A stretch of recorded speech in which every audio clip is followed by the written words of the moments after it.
So this happened. Yeah, hi.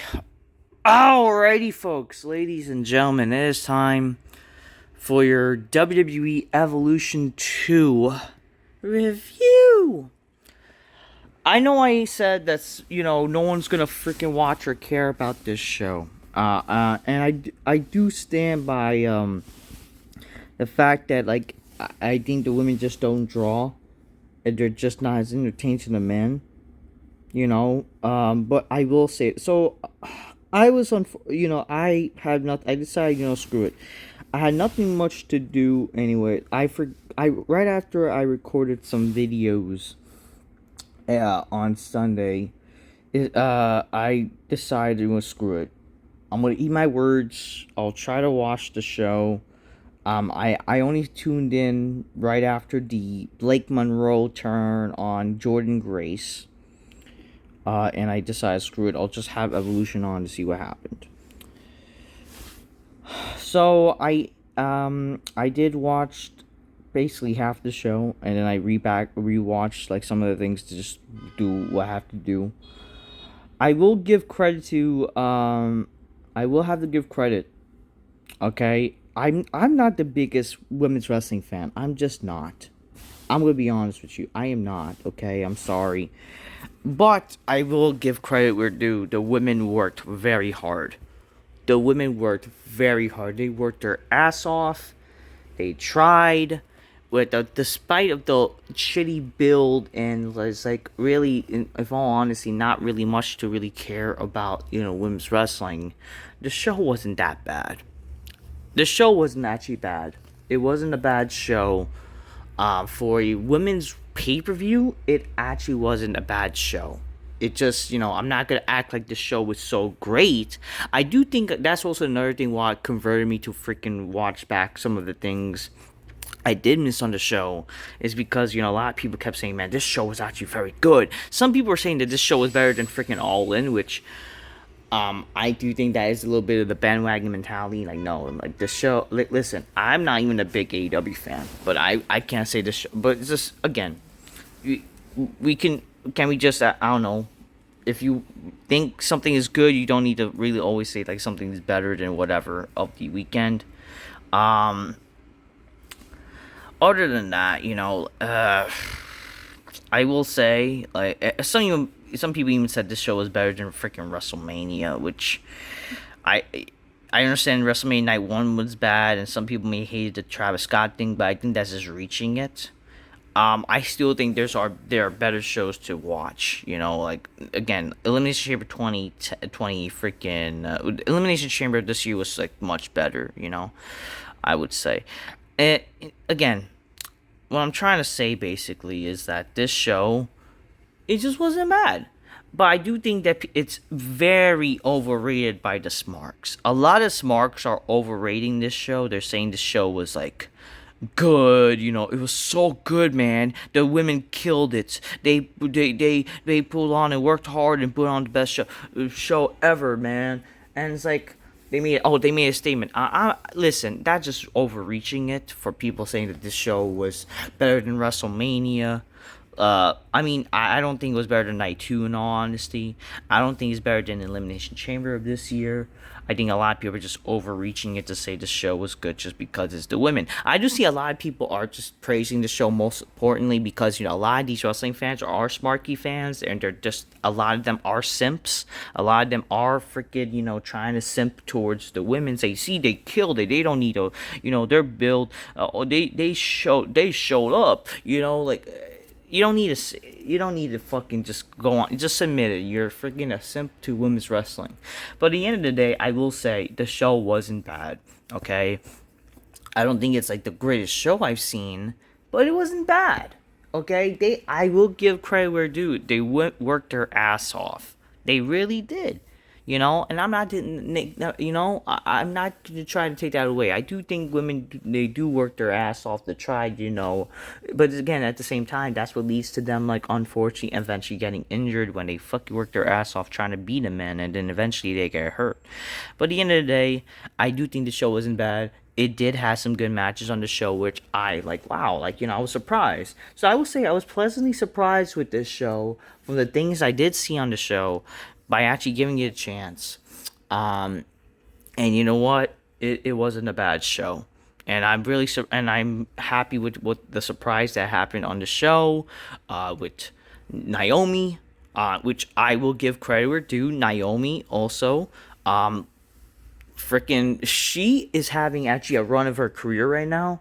She is, her new character is really good, and you know what? God bless her. I'm converted to Naomi. I like Naomi.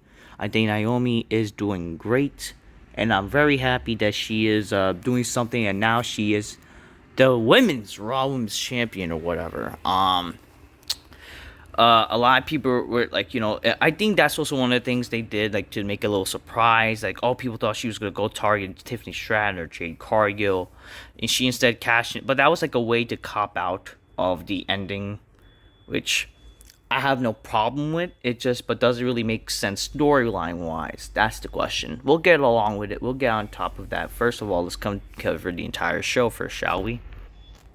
The show started with Becky Lynch defeating Lyra Valkyria and Bayley in the first match for the triple threat. I actually didn't really care for much for this match. I really didn't. But it's whatever. I'm not surprised Becky won. Vicky Guerrero was there, which was great to see Vicky Guerrero. I'm not gonna lie, Vicky Guerrero is one of the best on-screen personalities. She's actually the person that gets the intended reaction, so I really like that. But again, I guess everybody loves her now because again, she is a legend. Definitely a legend of a Guerrero. She made herself to be her own, and I appreciate her. God bless Vicky, and it was great to see also Mark Henry there. Second match. JC Jane defeats Jordan Grace with the help of Mariah May, aka Blake Monroe. Blake Monroe, she basically was, she acted like she was against, again, what I was about to say, toxic attraction, fatal influence, but then eventually she, eventually helped JC Jane. It made it seem like, she hit her Jordan Grace by accident, but eventually it turns out that she actually just doesn't like Jordan Grace. It doesn't really make much sense. I just think it's one of those stupid swerves, but at the end of the day, it's whatever. I don't know. I have no problem with it, in all honesty. Freaking, I like Blake Monroe. She's fucking hot, so. And, hey, I just don't really care much for, in terms of, like, why they was to showcase on the pay-per-view, because this is NXT after all, but it is what it is. I mean, I'm not complaining to see some Blake Monroe. Maurice was showcased. It's great to see Maurice, hotness. Jazz was there. It's whatever, I think what else? Who else was there? I forgot. Ivory, I think. Whatever. Second match. Roxanne Perez and Raquel Rodriguez. They defeated Charlotte and Alexa Bliss. They also defeated who else was it? They defeated Kabuki Warriors, Asuka and Kairi Sane, and they also defeated I forgot the teams, man. They also defeated man, how could, oh yeah, freaking Sol Ruka and Zarya, the team from NXT.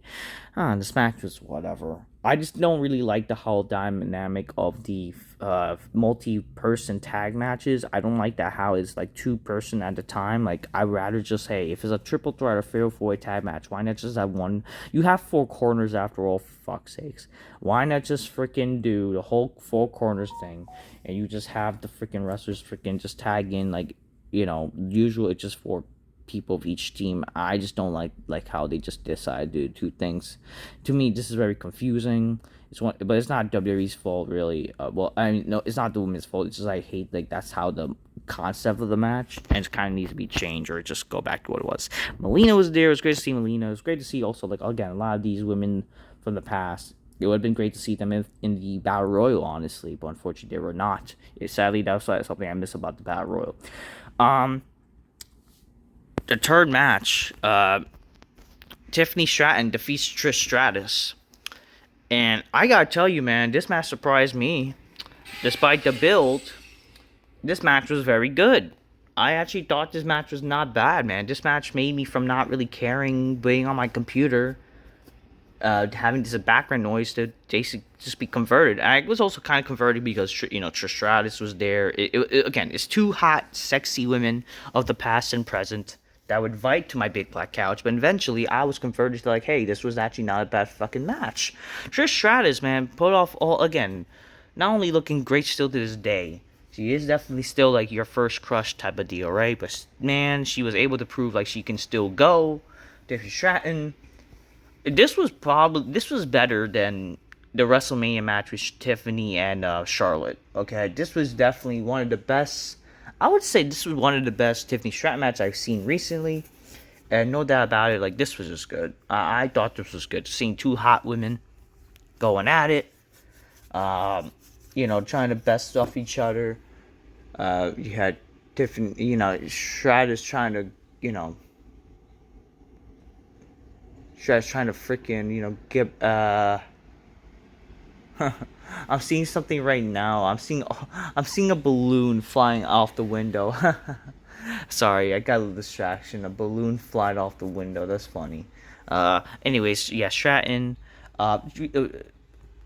getting out all the Trish best moves. Sure, it was like a bunch of false finishes, right? But they did a lot of maneuvers that you couldn't believe happened. Stratus did a moonsault in honor of Lita, and yeah, eventually Stratton does her own moonsault, and that puts it away. And then Stratus, God, thank you, Trish. So it was cool, It was cool. It was a cool match. I digged it, Yeah, I dig it. Alundra Blaze was there. Fourth match, Jade Cargill defeats Naomi.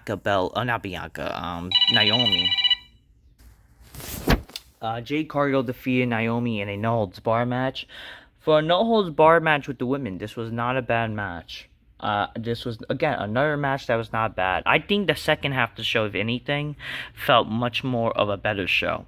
If that's what I will say. Jade Cargill, this was this was Jade Cargill's best match. I would probably say in WWE. Definitely one of the best matches I've seen with Jade Cargill in WWE. Naomi and Jade Cargill, they started off outside the ring. It looked so choreographed with like the Money in the Bank, trying to hit her, but then eventually they brawl a little bit. They used some weapons. I like the spot where like Naomi kicked Jade Cargill towards the TV monitor from the announce table. I like that. They used some weapons. There was a nice usage of Naomi pushing Jade Cargill to the table. Eventually been built up to Naomi was also bleeding from the nose, so hope she's alright. But then eventually we see Jade Cargill doing her finisher, the Jaded, aka the Glam Slam, through the table from the top rope. 1, 2, 3. A nice little no disqualification match with them. In all honesty, I would have probably preferred a little screwy finish. If they were doing the direction they were deciding to do with the main event, I would have preferred if Naomi won, and then Jade Cargill, since she is after all Queen of the Ring, she would instead go challenge for the Raw Women's Championship because of what's now apparent of what's going on, of what has happened now, and the reason why, because again, it would have helped made sense. It would have been a bigger feud to do, especially with now Jade Cargill, who is the Queen of the Ring. I would have rather if Naomi won this match, and then it would let her to challenge for the Raw Women's title due to what happened on the show, because it just would have helped in terms of like a long-term story and make you care about, like, because a lot of people are saying, people were expecting Naomi to cash in on, Stratton and Jade Cargill, right? Whatever would happen at SummerSlam. I just think that's what should be the case because it would make sense for story. But I think that, it would have helped Naomi also, like, she didn't just lose the match. And also, it would have been kind of cool, like, hey, this story just been going on for a while. It eventually converts to a title feud. It would have helped, like, definitely with the title, I do think. the whole like sort of feud. It eventually could have added, Bianca Belair to it, and then Stratton could always face someone else. That's something I would have done because that way it would have been an easy way to have that feud keep going. Because now if it's just Jade Cargill versus Stratton, what's gonna happen after that? There's really no clear direction. It's also gonna be babyface versus babyface. Like, really? Not really something that I think is exciting. A gauntlet match is announced. The winner to face Gunter for the World Heavyweight title on Raw. Oh, yeah, how can I forget? This was the first freaking pay-per-view. That's a freaking Sunday pay-per-view, by the way, in a long time. So that's quite something. Which is what makes me wish, I wish there was more wrestling, more pay-per-views instead on a Saturday, on a Sunday. I would rather that. I always kind of like the idea of a Sunday pay-per-view because there's sometimes, people want to do stuff on a Saturday, especially in the summertime. Well, regardless, this was announced. The Women's Battle Royal happened. No surprises, unfortunately. Some nice, beautiful chicks. Speaking of beautiful chicks, at least a beautiful chick won. Stephanie Vacure won, and then she is interviewed by Stephanie, and she's basically kind of happy, I guess. If you've seen the meme that how Stephanie says gracias, and she's fun, happy, it's basically equivalent to that, where Stephanie McMahon is kind of happy after interviewing Stephanie Vacure because get it, she want to act like she's gonna appeal to the Spanish people, whatever, get it. She earned the Spanish title supposedly. But yeah, Stephanie Vacure could have, promo broken English, but she's like, oh, women, I thank you for history. English is not my first language, but wrestling is, and so at least the hot chick Stephanie Vacure won. She used the Devil's Kiss, to help win the match, so that was good. I likes no fun of Battle Royal. I will say, I actually didn't hate the Battle Royal, and now she's gonna have a women's title match in the future, Clash in Paris. I don't know who that guy is, and the main event. I gotta give credit where due. This match they killed it, man. Rhea Ripley and Io Sky, they freaking worked their ass off. They had a little interaction in the ring, and then eventually they showed some respect, which is really, are you kidding me?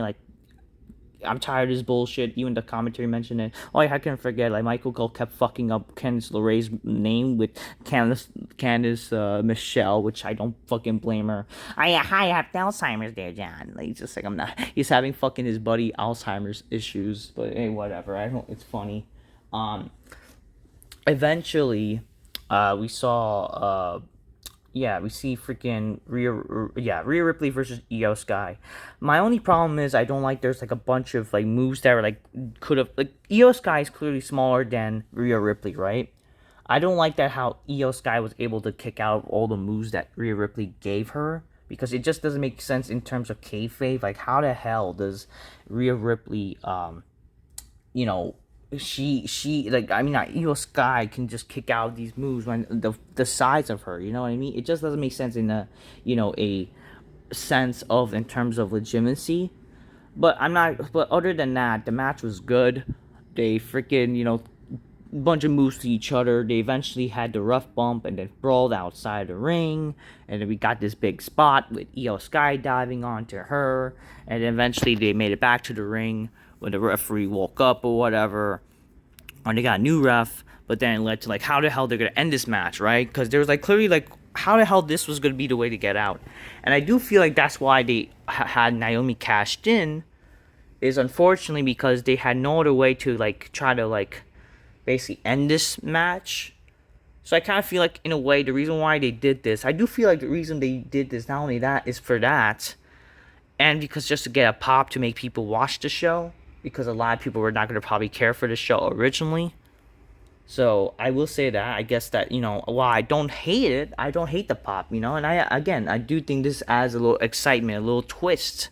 I like to add a little twist, instead of what was obvious. It's just my only problem is, how does it make sense in towards the future? Naomi clearly made it seem like she was gonna cash in Tiffany Stratton, right? That was the whole idea. But the thing is, what I would do, hopefully in the future, is again, what I would have done before is that Naomi won against Jade Cargill in the screwweight. That would have continued to feud with Jade Cargill influence to now challenge Naomi. That's what I would have done instead. Unless they do something with Jade Cargill, where maybe instead she's now challenging Naomi at SummerSlam and is trying to face someone else. But again, like, it is what it is. At least this is something different, like, to like change up, and we'll see what happens now with Naomi.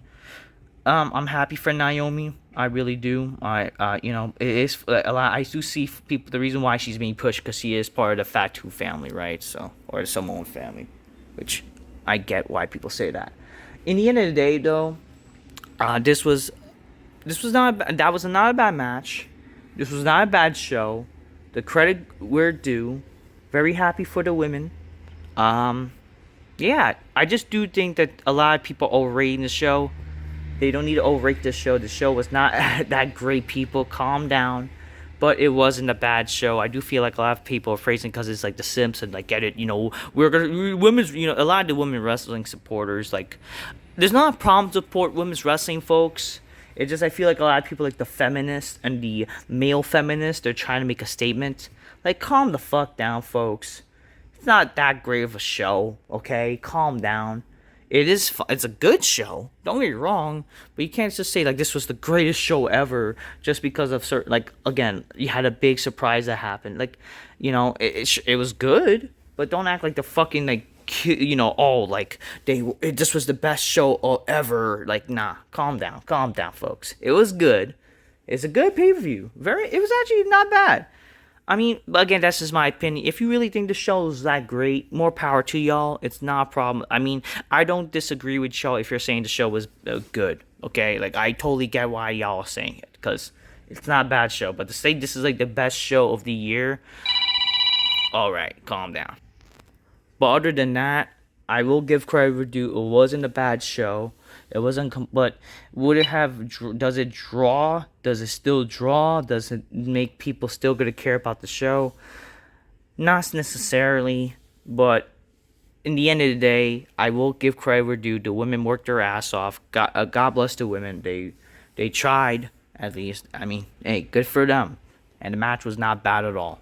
I mean, the shows were not bad. The show was not bad at all. But I do feel like a lot of Smarks are overrating it. But at the end of the day, man, they worked their ass off. Give credit where due. Not a bad show. For a women's show, not bad. Alright, that's all I done gotta say. Congrats to Naomi. Congrats to everyone. The women. Not a bad show. Till next time, peace. Yeah, bye.